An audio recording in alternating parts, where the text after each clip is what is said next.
Under Astra's command, may the Foreseer deliver his will, for that is his fate. Phalos, Tome of the Foreseer.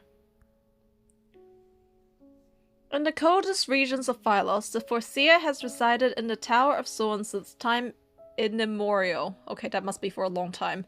The almighty Astra bestowed his power onto him, ordering the Foreseer to act as an emissary for the divine.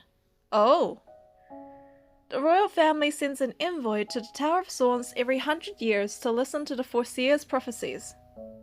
Yet the Foreseer has not bestowed a prophecy to the royal family in hundreds of years. Envoys sent by His Majesty never returned. Their whereabouts remain unknown to this day. There is a rumor that the Foreseer has been perpetually frozen in an icy tome. To him, 100 years is but the blink of an eye, and so a new envoy travels through snow and ice, entering his tower. It happens again and again, as it always has for the past thousands of years. But I am not a real envoy. I'm here to treat my illness. To do that, I must take the Creatio Protocol from the Foreseer's scepter. I have no other choice. Suppressing my anxiety, I walk into a massive room and bow respectfully. I am His Majesty's envoy sent here to listen to the Foreseer's prophecy. My voice echoes through the empty room. I look up to see a man wearing a blue robe. He sits on a throne of ice as he holds a scepter. That must be the Foreseer. How strange! His body is ensnared with brambles, thorns wrapping around his arms, legs, and chest. It would seem he's shackled to the throne. I slowly approach him. I see his head lowered, his eyes shut. He's encased in ice. Sounds like a corpse.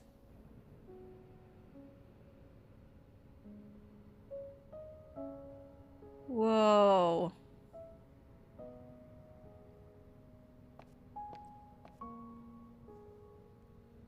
There are no signs of life. It's truly an icy tome. Shall I take the Creatio Protocol? Yeah, go for it, girl.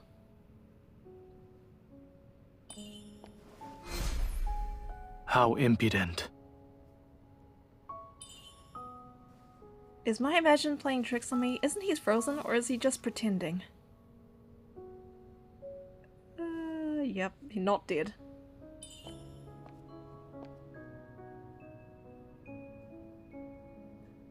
He's a lot more sprightly than I thought. Every book I've read... It seems that those tomes you've gleaned through have taught you nothing about etiquette.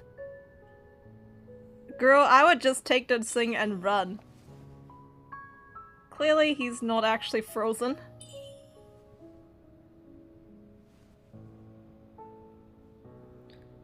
Girl, why are you touching him? Why are we... Do you know what happens when fools disrespect the Foreseer? Stop being dumb! Just take this Your thing and run! actions are testing my patience. Mine too! It seems you do not know what true horror is. And you are frozen. My expectations were a bit higher. Winter punishes every wrongdoing in due time. Haven't you heard of doing what's necessary in a bad situation? But who exactly is in a bad situation?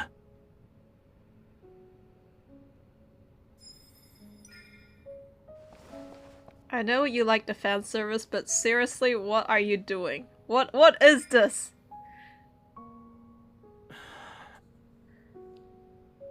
The ice is more like a crystal. What is it? You have a wild curiosity and a brazen tongue. And your tongue is like winter's loveless embrace.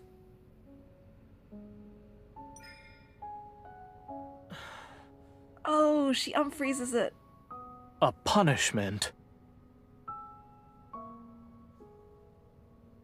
Aren't you Fury? furious you're being Those treated like sorts a of plaything? emotions I no longer have any use for. I was caught up in a moment. I must finish what I started. Go for it. Take the protocol. Never mind. Where did that come from? He can move, that means he was pretending the whole time! I've played enough of your little games. You forget yourself, testing the limits of my benevolence. I need to prepare for a fight. I am His Majesty Envoy. An honest death is not a suitable punishment for every pretender.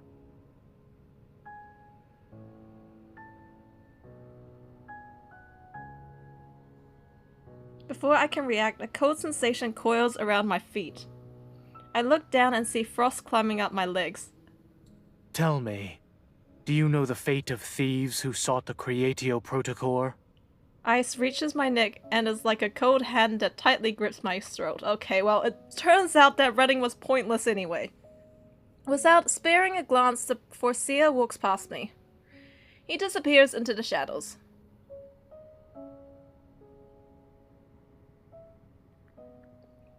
Where are you going, Foreseer? The crystals cover my mouth, sealing it. Oh, look at that. We just get turned into a crystal ice statue. Sculptor. Sounds like what I do in winter. The next time I open my eyes, sunlight drifts through the window adorned with roses. Wait, you're alive? He left me here for the night. The Foreseer sits on his throne, reading a book. The sun's glow casts an illusion of softness on his cold demeanor. Foreseer, a fine morning we have today.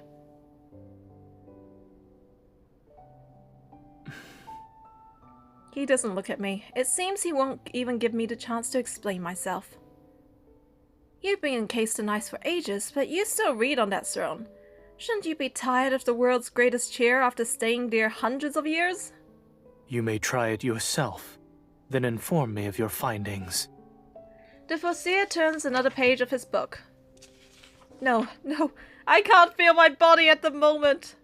I have yet to eat anything after entering the Tower of Thorns. Could I?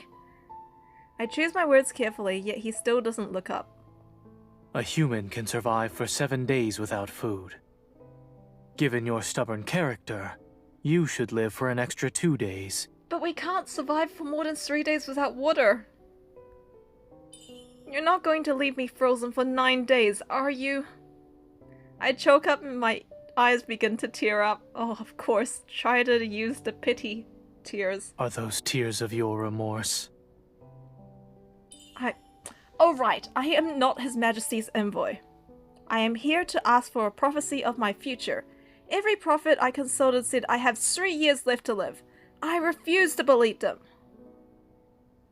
He finally looks up from his book. I'm telling the truth this time. Indeed, they are delusional. Have you scried my fate, Foreseer? To disguise yourself as the king's envoy and sneak into the Tower of Thorns, you certainly have less than 3 years. Bro, that's not the answer I want! Foreseer, you can't be serious! Ice covers my mouth again.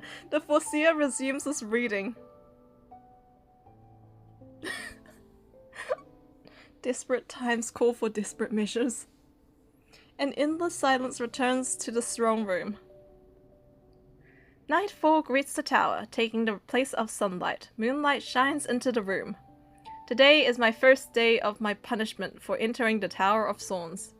I've come to a realization after being frozen here. It is nigh impossible to warm the heart of a demigod who lives in these rime-kissed lands. In the middle of the night, I am awoken by a radiant flash. Golden words float before me. They are magics cast by the Foreseer's book. Is he looking for something? The Foreseer stares at the words, brow furrowed. He's not happy with what he's seeing. I try to utter a sound. The Foreseer remains unmoving. Do you wish for your mouth to be sealed once more? That smirk. That's a book about gardening, is it not? I also adore flowers. His wintry gaze falls on my face. Your mouth is only capable of spouting nonsense. I'm not lying. I used to be a gardener. Every flower I care for turns out splendid. The Foreseer stops what he's doing. The sharpness of his gaze pierces me, trying to gouge the truth from my head. Did I offend you?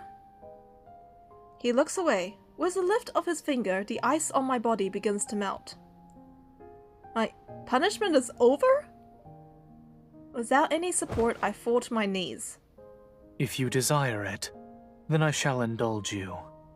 The Foreseer closes his books.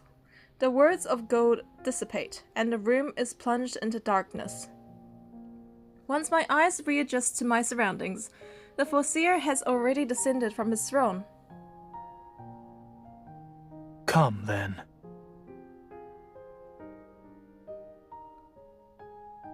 I follow him, climbing the spiraling staircase of the tower. I'm out of breath by the time we reach the top. Meanwhile, the Foreseer is unfazed. In the distance, snow-covered mountains are like white seashells. Impossible. I was not brought here to admire the scenery. I suddenly notice a tiny white flower bud between the bricks. Why is jasmine growing in a place like this? The Foreseer's rigid gaze observes my every action. I carefully examine the bud. There's something wrong with it. I doubt it will bloom anytime soon.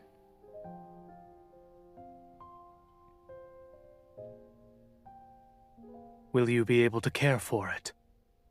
I consider the possibilities, but the Foreseer seems to predict my next action. He moves towards me, looking into my eyes. Answer me. Yes, of course. It's a miracle for anything to grow here. Without a competent gardener tending to it, the bud will inevitably die. I emphasized the phrase tending to it and glanced at the Foreseer's expression. He gazes at the bud and touches its small leaves. If this jasmine blooms, you may leave the tower with your livelihood intact. Yes, I could do that. I'm not sure if I'm imagining things, but it seems the Foreseer holds the jasmine in higher regard than I. Oh yeah, I just realized that too. For now, in order to buy myself time and an opportunity, I have to say yes. Alright, I agree to your terms.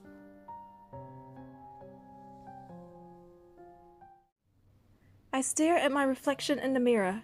There on my bosom are blue markings engraved in my flesh, like cracks that would appear if someone wedged their blade into the frosted ground. It's a symptom of cryptorrheisis. Cryptorrheisis is a rare, strange disease. Physicians have only recorded a few cases in old textbooks. The infected will eventually lose consciousness and be unable to move, as if frozen solid. Only the Creatio Protocol from the Tower of Thorns can remove it. To make that peculiar jasmine bloom. This is my chance. I need to befriend the Foreseer so he lets down his guard. Only then will I be able to approach the Creatio Protocol. Why does the Foreseer care so much about that jasmine? I need to investigate.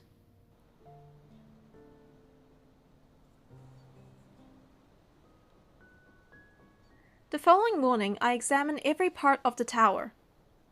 Every decoration in the tower is beautiful, but each one lacks character. They possess the same aloofness as the Foreseer himself. It appears they are trying to frighten strangers. This place is huge. You must be in your prime to find the Foreseer. Having found a silver bottle, I fill it with water. Once I reach the top of the tower, I see him. His back is turned to me, yet I am on edge. You are not here to supervise me, correct? It appears your confidence is lacking. My confidence is not wanting in the least. As I hurry toward the jasmine, I begin to pray. Oh, fairest jasmine, my life is in your leaves. Don't partake in the sweetness of this. From the pinnacle of the tower, I spy a group of people walking along the mountain pass. They resemble ants that fell into a desert of salt. If there are others here to distract the Foreseer, it will be to my advantage. Ants and a bucket of salt. It's probably how the Foreseer sees us. I point at those tiny figures. Are they here to receive your prophecies? The Foreseer glances at them. With his right hand, he writes a series of silver symbols in the air. Suddenly, a blizzard befalls us. It swallows the mountain pass, and the people disappear into a blanket of white. This guy's an asshole. You are trying to kill them? Of course you After are. getting lost in the snow, they'll have no choice but to turn back. Their survival is but a guarantee. Well, I was already impressed by his previous demonstrations of magic. This is the first time I've been stunned by the Foreseer's power. Do you despise the request for prophecies? Fate cannot be changed. Instead of acknowledging this truth, humans still fight against it. Especially when their future is not what they hoped it would be. As he speaks, the Foreseer glances at me. I lower my head, pretending to agree with him. I understand. I will focus on tending to the jasmine and not ask about my future. Even if it's meaningless, I'm not going to go down without a fight. I just hope my resignation will help me gain the Foreseer's trust.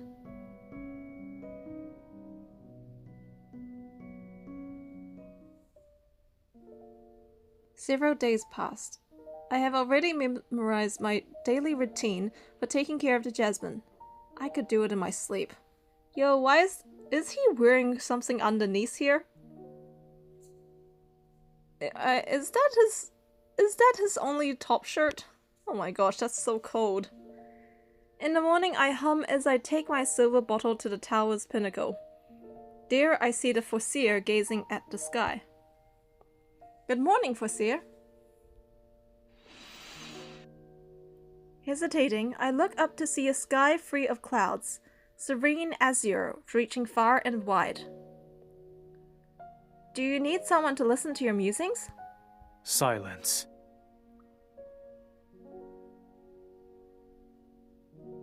Gardeners do not require mouths to work.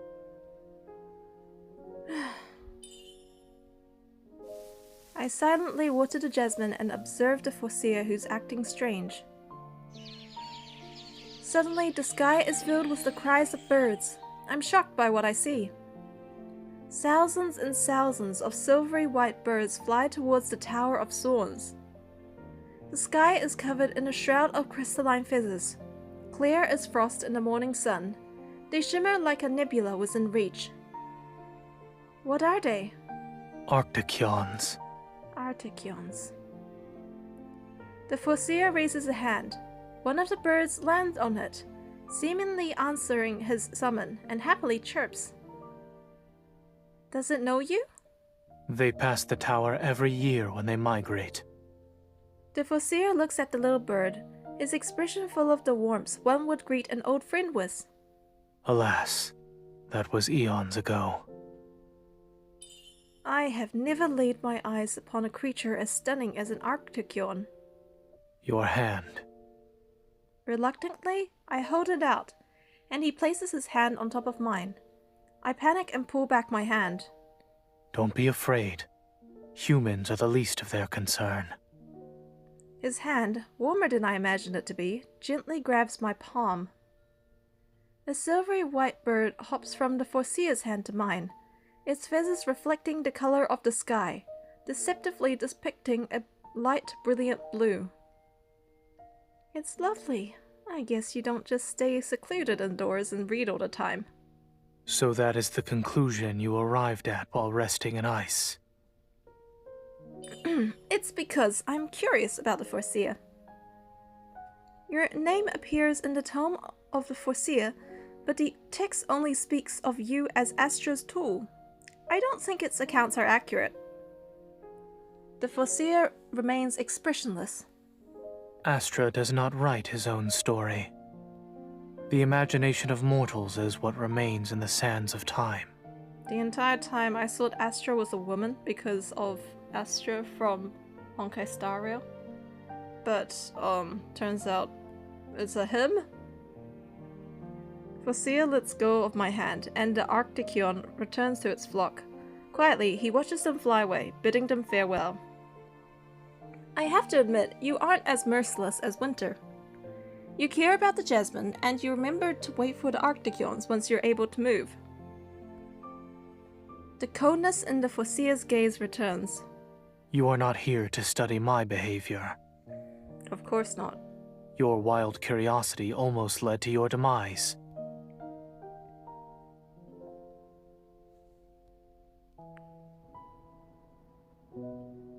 While the Foreseer checks the Jasmine every day, it's not enough to get closer to him or the Creatio Protocol. I need to spend more time with him. That's right, whip out that art of seduction. Gotta go for it. After watering the Jasmine today, I purposely walk by the throne room. The Foreseer is reading. It's a wonderful morning, Foreseer. Have you paid a visit to the Jasmine? What do you want? I don't want anything. Why would I? You never passed the throne room after watering the flower. Observant, are you? He actually noticed. Did you know today is Wishing Day? I have heard of it. Where I come from, everyone prays to Astra by lighting sky candles.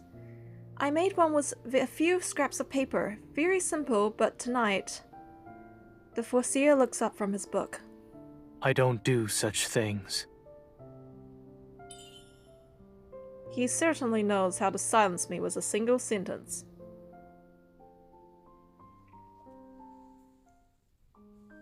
As night watches over me, I climb to the top of the tower with my sky candle. I wait, but the Foreseer has yet to reveal himself. He's not going to join me. Of course, he's the Foreseer. With Astra's blessing, he sees prayers are a waste of time. I light the candle and its weak flame shines, a small glimmer.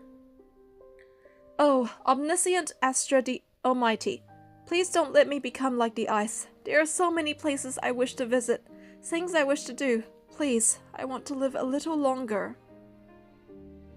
I whisper my wish and let go of the sky candle. I watch as it floats into the air. When it reaches a person's height, it breaks. It flutters and falls to the ground. Has Astra denied my wish? I kneel down and silently pick up the scattered pieces. I turn my head in the direction of footsteps. Under cloudless sky, radiant moonlight illuminates the figure. It casts a glow as white as snow on those blue robes.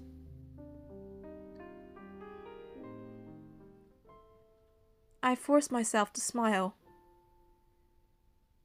'Tis a good joke, for even Astra thinks my wish ridiculous. He told me to give up. For him to hear you, I suggest using a sturdier vessel. An iridescent glitters into my hand and materializes into a lantern of frost. Is this ice? You can set ice aflame? That would be determined by your fervent hope. Still hesitant, I light the ice lantern. The fire flickers before the lantern is engulfed, ice turning a warm orange. How do I let the winds carry it?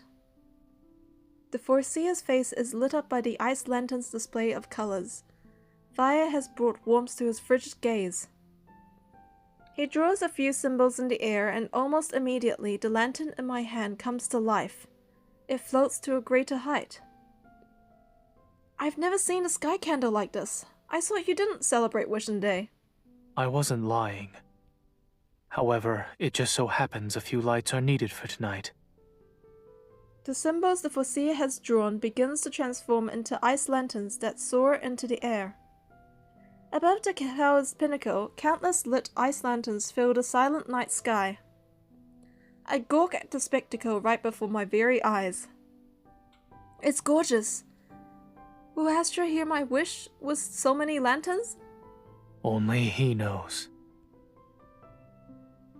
The Foreseer heads towards the stairs.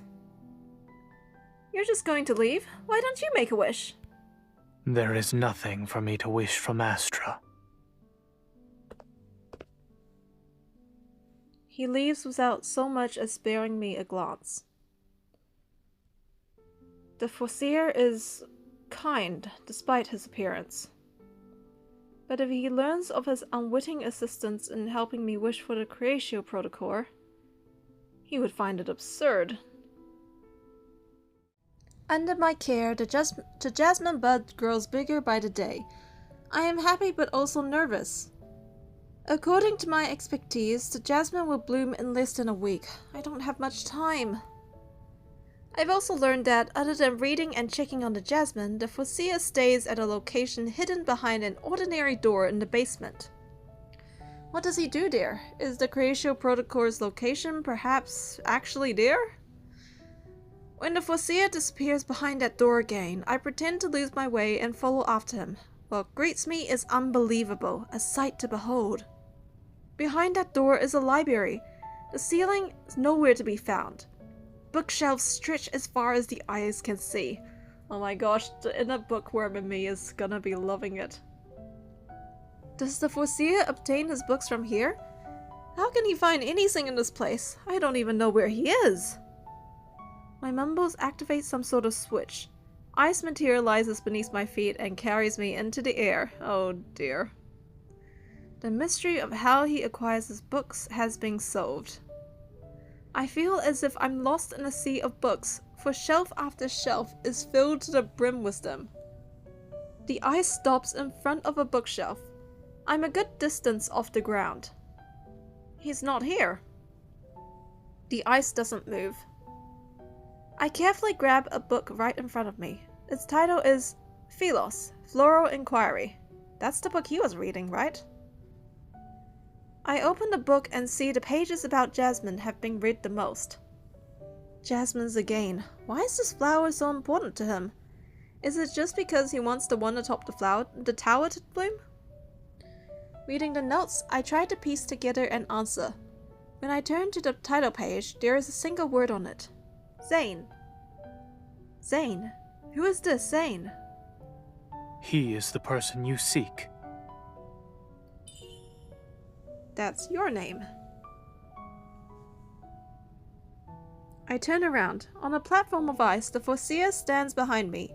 His steadfast gaze sends a chill down my spine. I had no intention of intruding, Foreseer.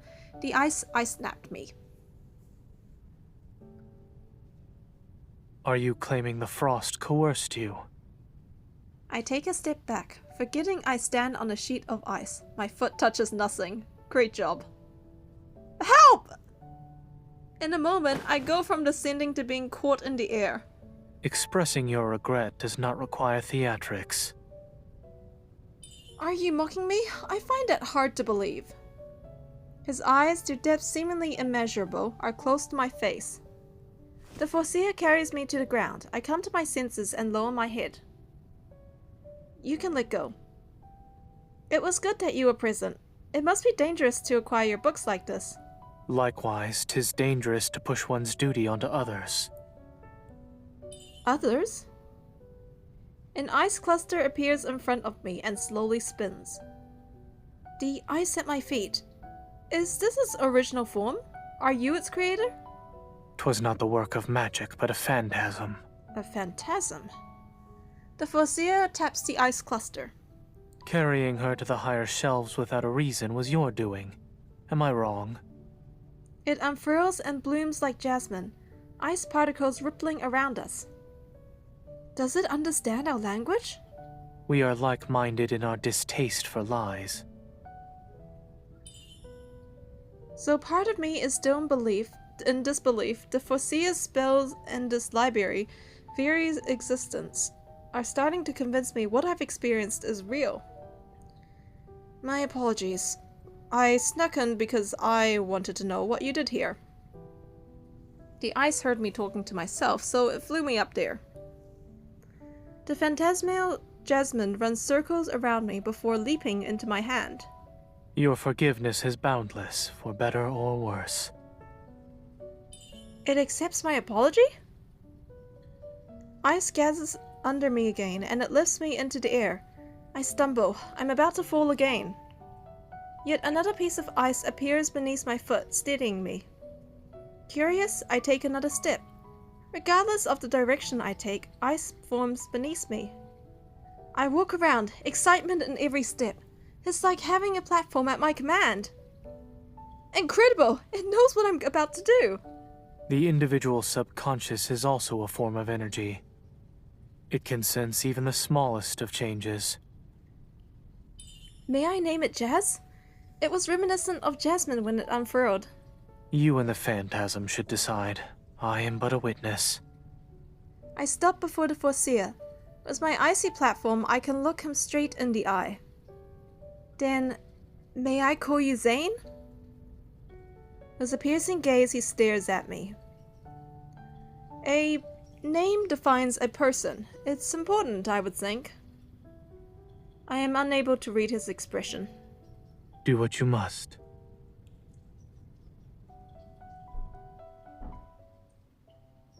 Zayne. Zayne. I stand in front of the mirror, mumbling Zayne's name under my breath. All my mind can focus on is him in the library, watching me scurry about.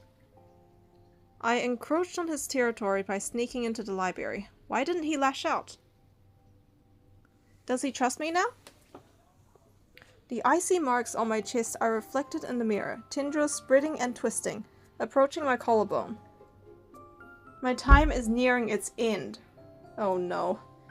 At this time, an idea presents itself. Since Jazz took me to the Foreseer in the library, could I also use it to obtain the Creatio Protocol? Jazz, are you here? Jazz, are you here? I call out to it. The sound of swirling ice reverberates in the air. The cluster of ice manifests and makes an arc in the air to greet me. You're here! Jess, I have a request. Could you take me to the Foreseer's scepter? The phantasm stops moving. I ask your eyes. Does Jazz know of my true purpose? I wish to. Before I can explain myself, Jazz expands and lunges at me. Oh dear. Am I destined to perish in the cold?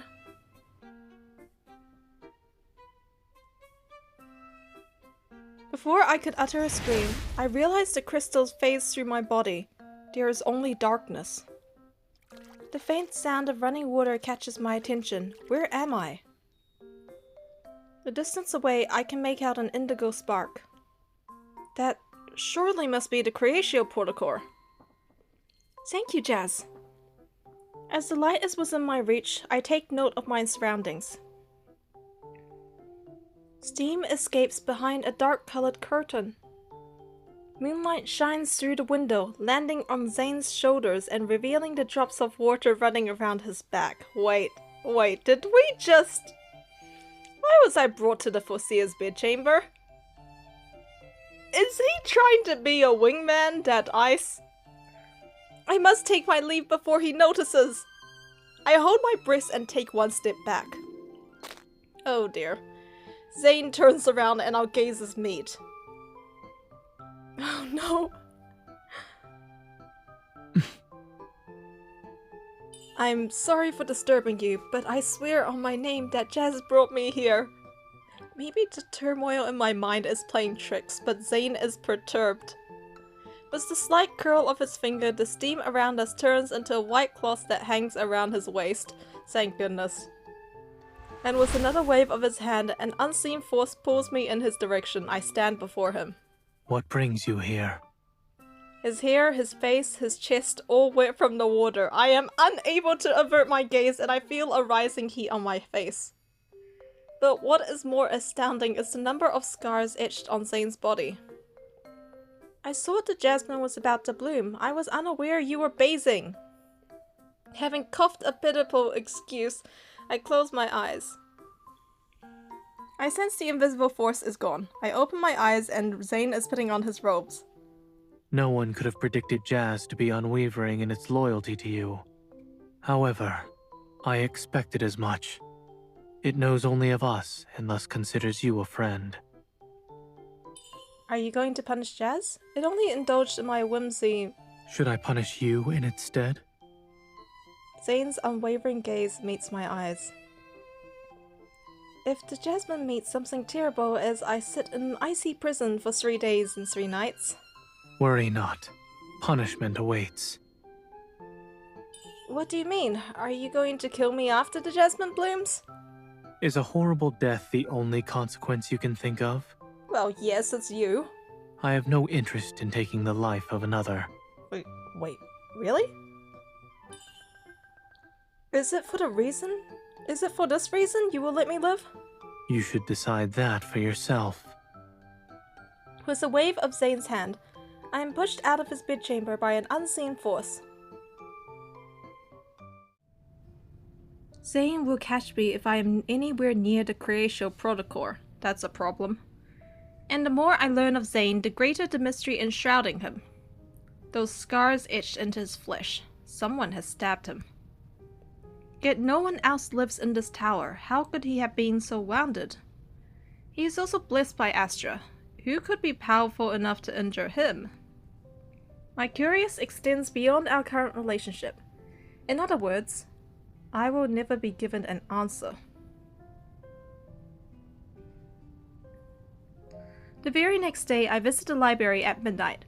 Jazz takes me to the same shelf that has Phylos, Floral Inquiry. Is Zayne always reading this book? Everything is connected to the Jasmine. I open the book and study the text, paying special attention to pages with notes left by Zayne. Once again, Jasmine appears. How is it related to all of this? I read his note out loud. Responding to my voice, the pages begin to glow. What is happening?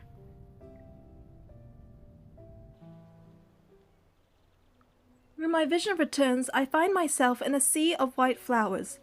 The sun's golden rays shine on this field of jasmines. Except the flowers aren't in bloom, they're all flower buds. Nearby, a familiar figure, its watcher, I presume, observes this field. Zayne, why are you here? Where are we? It is but a vision. Oh wait, no, he's actually here as well? Zayne turns to look at me, confusion in his expression. Have we met before? Who are you? As I approach him, I realize his body is but a mirage. Sunlight passes through his robes. His appearance is that of Zayne's, but he lacks the Foreseer's frigid character. Through what means did you enter this place? I was just reading a... Am I in the book? You stand in an illusion crafted by words and words alone. Then, what are you? A corner of his mouth curls up. A lowly wraith. The sight of Zayne's smiling face was the last thing I thought I'd see in this life. Is this something like how there was Dawnbreaker in the main story? Then again, I've met Jazz. I have slowly come to accept these bizarre events. Were you the one to plant these jasmines? They are more than mere flowers. Are they phantasms? As I ask him, I touch one of the buds. An image appears in my mind. Zayne lowering his head to kiss the jasmine. What? My memories. Or perhaps it would be better to say they are the jasmines in my memories. I touch another one. This time I see Zayne in a unfamiliar garb, but still lowering his head to kiss the flower. Why does the Zayne in these memories appear to be from another era? Is this the past? Each one is my life of another time. Oh my gosh! How many alternate versions of you have we had if it's a whole field of jasmines? Is your destiny and the jasmine intertwined? All I can recall is my end with that moment. Oh jeez. You know what I saw? Again and again and again, like a cycle. I do not remember what happens after. This is a cosmic horror. This is a cosmic horror story if he... Oh my gosh. How is his name supposed to mean God is gracious? Therefore, these buds can never blossom. 'Tis why I bring each one here. I stare at the seemingly endless ocean of flower buds. If each one represents a memory without an end, then how many are there? I recall Zayne's notes. Once again, Jasmine appears. Isn't the Foreseer able to see the fate of everyone in the world? He cannot see his own. Oh no. The race, seemingly moments away from dissipating into sunlight, looks into the distance. Such is Astra's will. Ugh.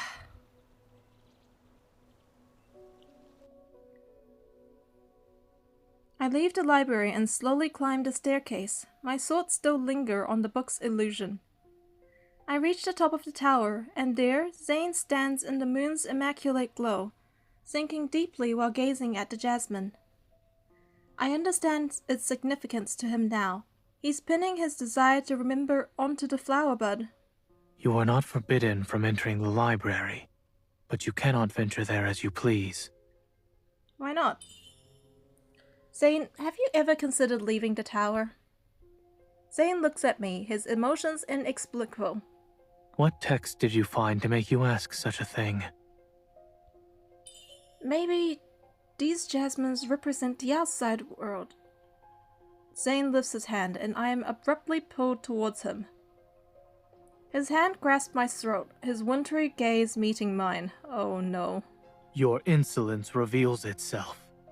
Allow me to remind you of your place. Fear spreads through my very being. All of a sudden, the Creatio Protocol on his scepter releases an eerie indigo light. Frowning, Zayne relaxes his grip and pushes me away. Stand back. Zayne? Stay away from me. Before I can do anything, a myriad of brambles sprout and slither with serpentine precision towards Zayne. What are those things? Seemingly alive, the brambles ensnare Zayne's entire body and digs into his limbs and torso. It's exactly like our first meeting, when he was bound to the throne. Are they preventing you from leaving? His gaze is as cold as winter's sting. The Foreseer cannot set foot outside the Tower of Thorns. One of the brambles rushes for me. It scrapes my arm, a line of blood red as proof. Zayne lifts his finger. Ice appears and shields me from the brambles. A few swipes is all it needs to take your life. I remember the Creatio Protocol glowed when I talked about being outside the tower. Is this because I suggested you leave this place? Your wounds, are they from the brambles? He is warning us. Astra. I realized only Astra could perpetually freeze him. The Creatio Protocol, is his method to keep an eye on the Foreseer?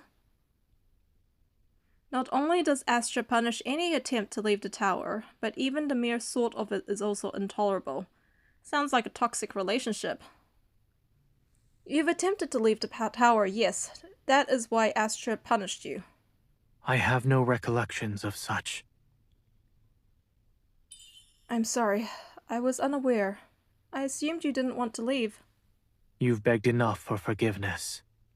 Destiny's guiding hand may have brought you here, but it is time to abandon your curiosity.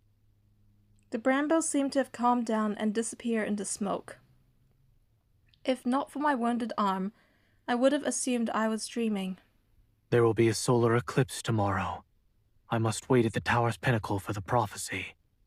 Unless I tell you, you are prohibited from entering.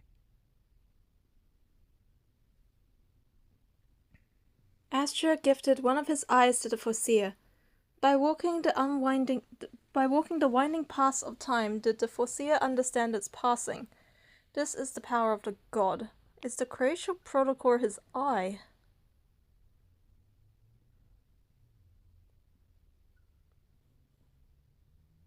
The moon masks the sun, and only a golden ring remains. A beam of light strikes the Creatio Protocol. Light reflects off it, forming chaos and patterns of disorder, which is brought onto the hands of the Foreseer.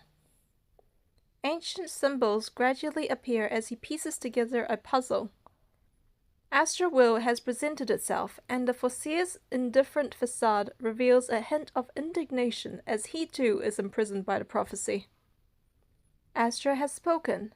Those who defy fate are sinners and shall be punished by him. When I open my eyes, I find myself lying on the floor of my room. Moonlight cascades onto the empty bed. I only recall being overwhelmed by a strange feeling at dawn. Was I unconscious for the whole day? I look in the mirror. The marks have already reached my neck. My clothes won't be able to hide them now. If I take the Croatio protocol, will the Foreseer still be Zayne? And if he isn't the Foreseer, he's doomed to be trapped in the tower forever. Doesn't that make him a prisoner? I don't want to hurt Zayne, but I can't die like this.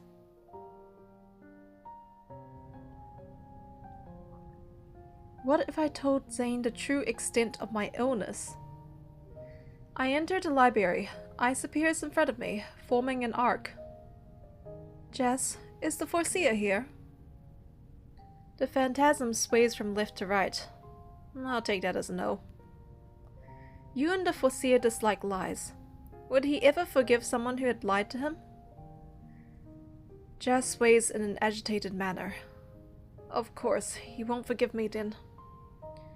Jazz hears sorrow in my voice, and a platform of ice appears under my feet, lifting me up. More ice appears, shimmering and glittering. It's trying to comfort me. Thank you, Jazz. I sit on the ice, traveling between the endless rows of shelves. Has Zayne read all the books here? I wonder what the Foreseer does when he's upset. Then again, he might just scowl regardless of his mood. As I mumble to myself, it begins to snow. I am in awe, watching snow descend like flower petals dancing in the wind. A few snowflakes fall onto my hand.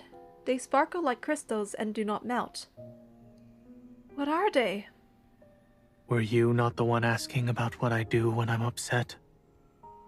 I hear a calm voice from below. I sit on the floating platform as Zayne stands at the door, looking up at me. So it is possible. Was the prophecy not to your liking? It matters not. Only a true envoy of the king can deliver it. You are mocking me again. You aren't upset then. Zayne lifts a finger. The ice carries me down to him. He looks me in the eye. And you? What do you do? I think of the flowers I planted as they sway in the breeze. I dance. I thought humans only dance when they are happy. Not all of them. The more upset I am, the more I try to move around. Zayne glances at me, then takes out his hand. May I? Are you requesting a dance? Here. We will both feel better if we dance under the snow.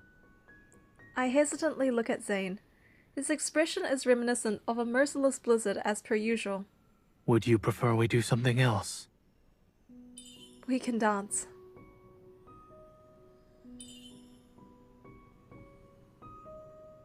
The warmth of Zayne's hand spreads from my fingers to the rest of my body.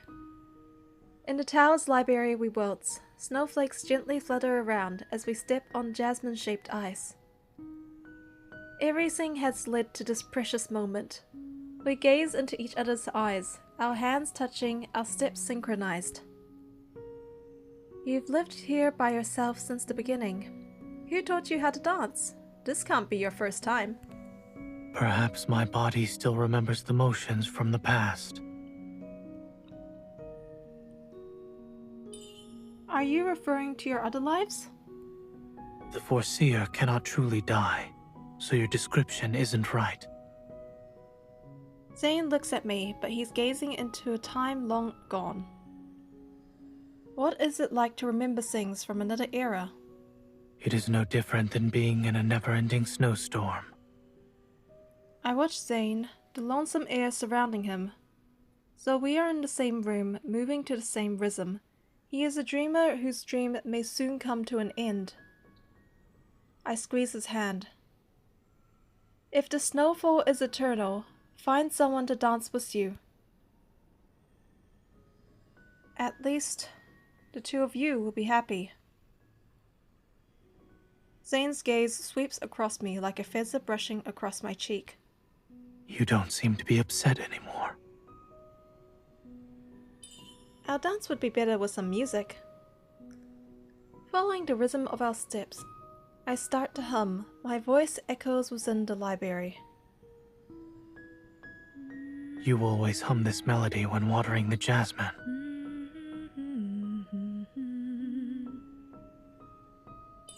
So you've noticed. Will you sing for me?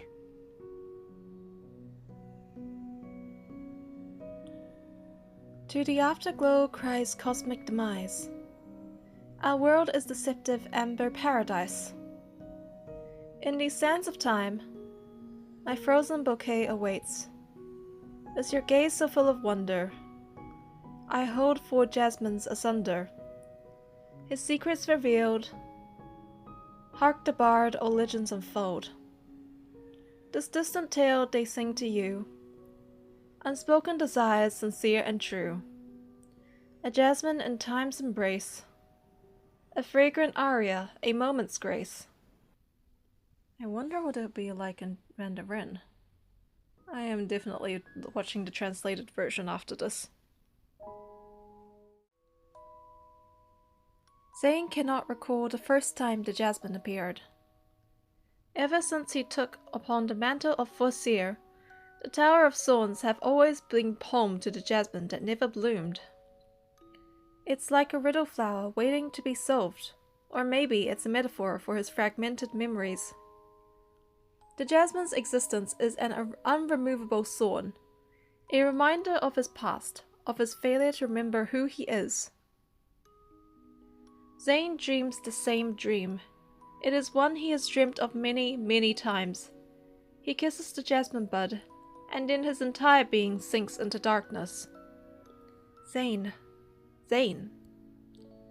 Yet he hears her, her voice cutting through the shadows. Why does her voice sound as if it's from the jasmine itself, and from the distant past? Zayne waits for the darkness to swallow him once more, yet when he opens his eyes, the jasmine he kissed in his dreams has turned into the face of a girl. Zayne! Zayne! I frantically knock on Zayne's door.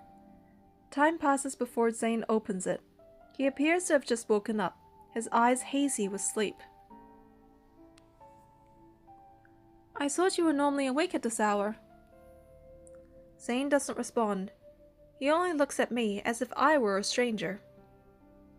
Never mind, follow me. Brimming with excitement, I grab Zayne's sleeve. I am surprised he lets himself be dragged out of his bedchamber.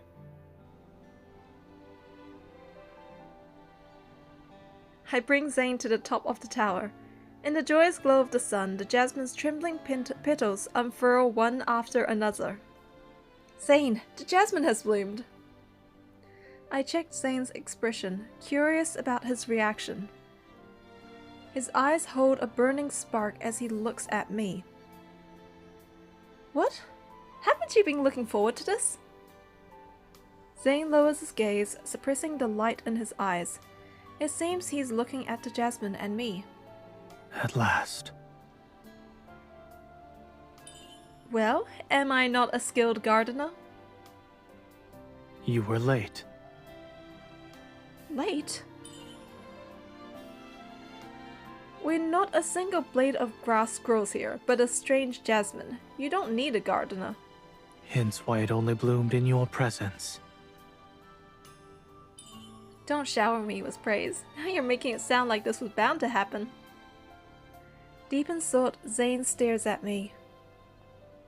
Have I offended you again? Why are you looking at me like that? His gaze shifts to my hand still holding his sleeve. Oh, I'm sorry. I was too excited. As I let go, Zayne grabs my hand. This is not a mere coincidence. What do you mean? You are not the first to step foot in the Tower of Thorns. No one has been able to make the jasmine bloom. Only you have succeeded. Something about his voice makes my heart beat more quickly. What is it? You're not your usual self. You're right. Zayne hesitates, an indescribable emotion flooding his eyes. Allow me to take you to another place. To where? You said I could leave once the jasmine blooms, did you not? Do you want to leave now? Do I? Do I want to steal the Cratio Protocol, make Zayne lose his power, and leave him imprisoned in the tower forever? No, I don't want him to be perpetually frozen anymore. But I will die, won't I?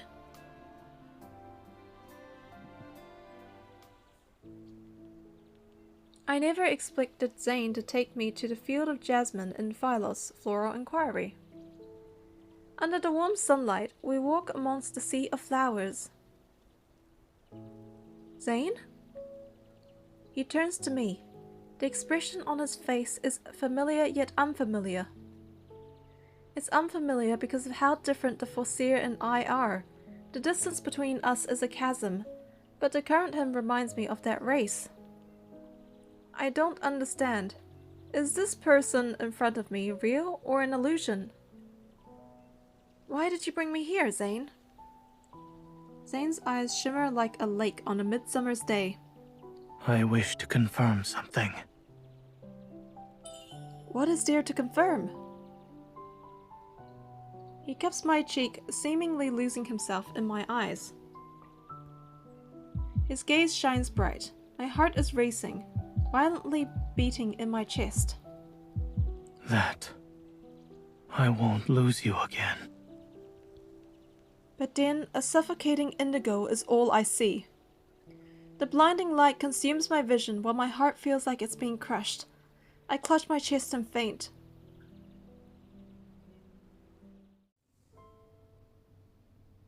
Cradled in Zayne's arms, the girl lies still, her cold warmth lingering. The body he's holding cannot be considered one that belongs to a mortal. Under her clothes, blue lines manifest at an alarming rate. Astra warns the Foreseer in the form of an airy indigo gleam from the Cratio Protocol on his scepter. The Foreseer is forbidden from peeking into his own destiny, or else Astra shall give unto him the sweetness of death's embrace.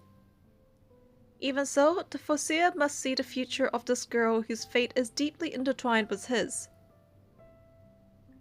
Following destiny's golden thread, he unveils truths hidden in enigmatic mist. Along his long journey, he has met this girl time and time again. He falls in love with her, becomes a witness to her changing fate, and watches her die. Astra's tools can never fall in love. And so Astra manipulates his memories of her, plunging them into an incomprehensible mystery, a jasmine bud that never blooms and is out of reach. I slowly open my eyes. Why am I here? Before fainting, I remember a flash of indigo light and Zayne's concerned expression. Did Zayne put me here? How long was I sleeping? I struggled to stand up before staggering out of the room. Zayne!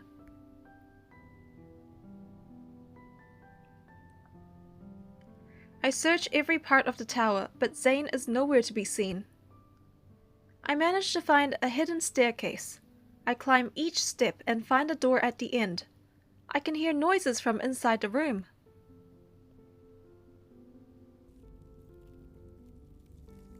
Pushing open the heavy door, I see Zayne shackled to the wall in the corner of the room. This is a prison. From the walls, the ceiling, the floor, the ice approaches, hounding like a living, ravenous beast. Black as night, its glow is ominous. Zayne, what happened to you? With not a hinge of emotion, Zayne's eyes are scarlet. His hand emits a white glow, and as he clenches it, the black ice suddenly elongates and stabs his body. Oh gosh. Why are you hurting yourself? Astra's punishment. I realize his body is moving on its own. I remember when I accidentally appeared in Zayne's bedchamber. Once he came out of the bus, scars covered his body. Were those a result of his self-inflicted injuries?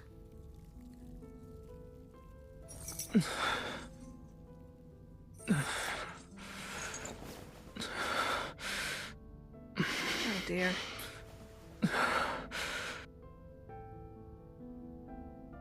I need to do something so I can stop the ice. Zayne!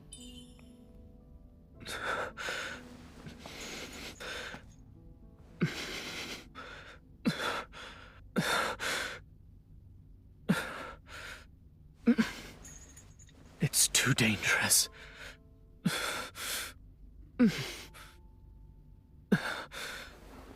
I won't be able to control.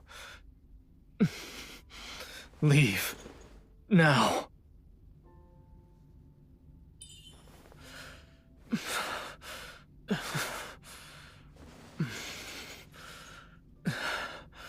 I cannot die.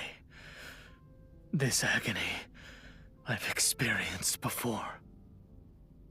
Just because you're used to it doesn't mean it makes it any better. You being tortured is worse than death itself.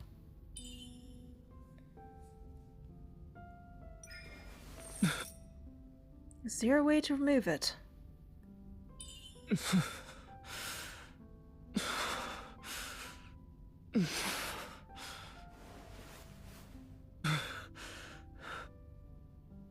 Jeez.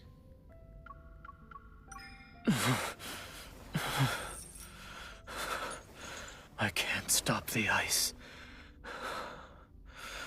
You'll get injured.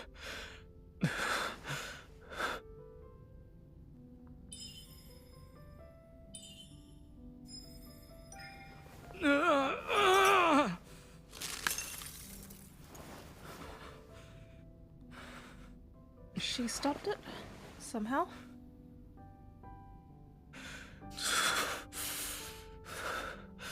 The ice will not relent. Leave this place. Please. We have to stop it.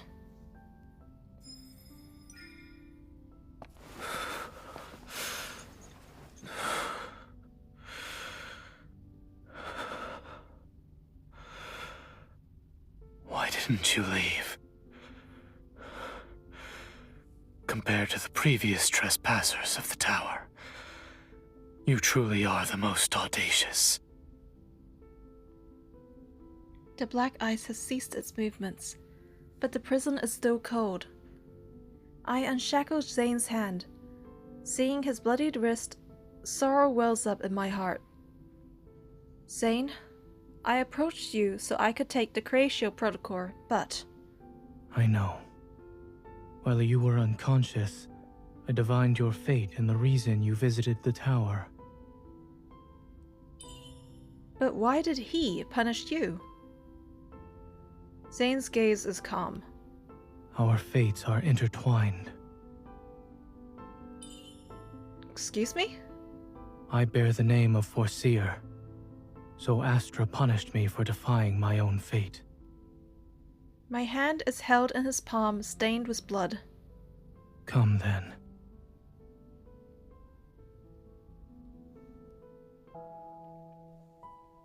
This is the last chapter. I'm not sure if I'm ready to end this yet. Zayne and I stand atop the tower once more.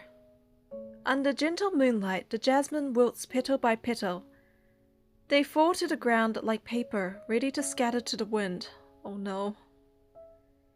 How? It shouldn't be wilting already! I pick up the fallen petals, fathomless sadness washing over me. Before, you were willing to defy Astra to free me. I've made my choice. I'm more relieved than scared. Standing up, I look Zayne in the eye. I no longer fear the pain caused by my illness or my inevitable death. I also don't need to be mirrored in indecision. When? When I saw you were being tortured in that prison. Within Zayne's placid gaze, a sliver of emotion escapes, flashing in his eyes. You should have taken the Creatio Protocore. But you must tell me your answer. My answer. Back in the illusion, you wanted to ensure you wouldn't lose me again. So, are you certain now? Zayne is startled at first, but then he slowly smiles. I too made my choice back in that prison. Light flashes in Zayne's hand and his scepter appears. Your illness stems from your resonance with the Creatio Protocore. He moves the scepter, and the Creatio Protocore glows brightly when it touches my arm. Then he takes the scepter, dragging it along my arm to my chest. The Creatio Protocore grows stronger by draining away your very life. I feel my strength fading away. My heart struggles to keep beating, yet rather than be afraid, I am anxious. What are you doing? This would be your fate after meeting me. Zayne stares at me, a strange determination in his eyes. He lifts his hand and the Creatio Protocore floats from his scepter to his palm. Zayne, I don't want the Creatio Protocore anymore. Light bursts out from it, refulgent enough to illuminate all of the tower. In Zayne's hand, white light encapsulates the Creatio Protocore. The power of Astra can curse destiny itself, and it can be used to ruin his plans. The Creatio Protocore's light is contained in the crystalline sphere. He puts it against my chest, and it dissipates into my heart. Power floods in, coursing through every part of my body. It's so cold! Zayne! A warm light flows from Zayne's hand into me, encouraging my weakened heart to beat once more. Frost starts to creep along Zayne's face. The tower begins to shake, its foundations crumbling. Serpentine ice crystals emerge, lunging towards me and Zayne.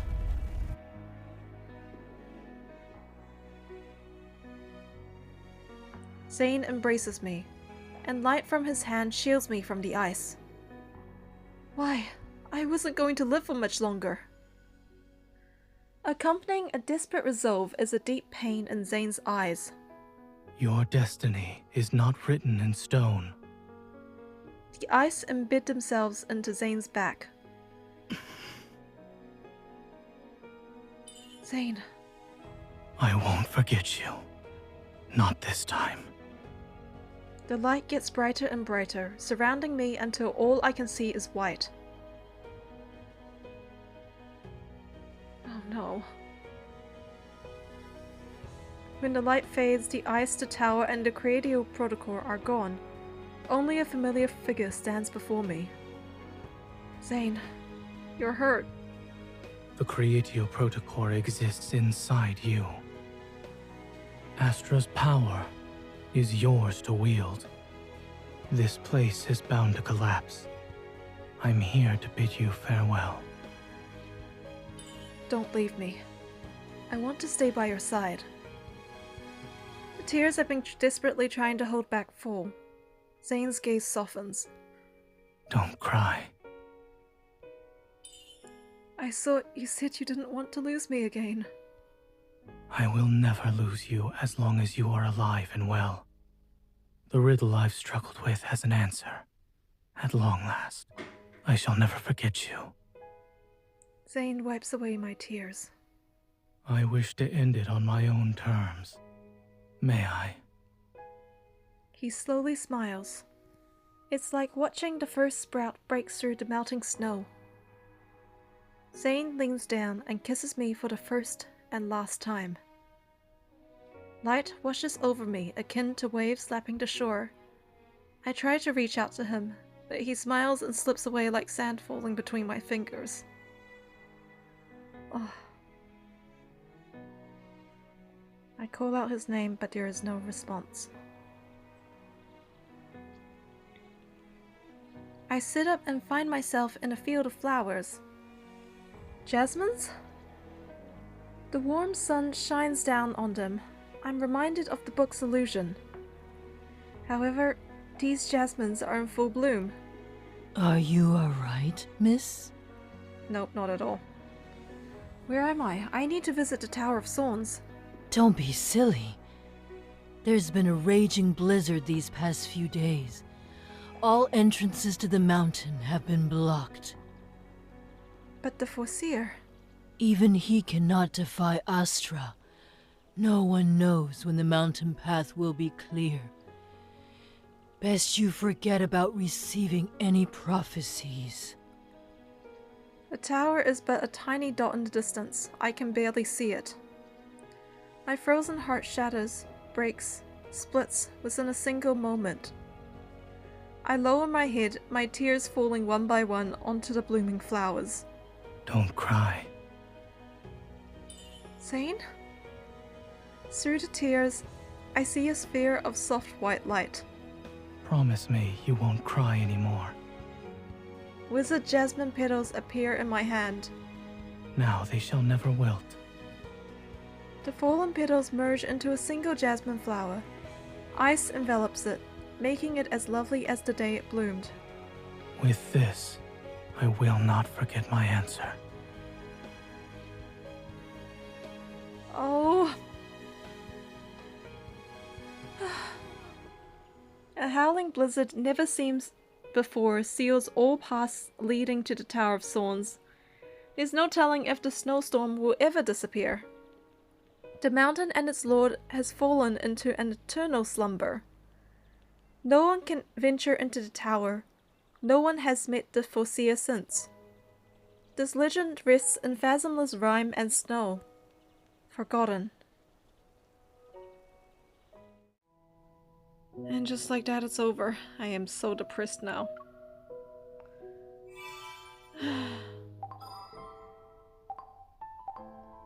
Zayne! Oh my gosh. Memories of the past were buried at the foot of the snowy mountain. Oh my gosh. Oh, I got the Flower Girl as the title.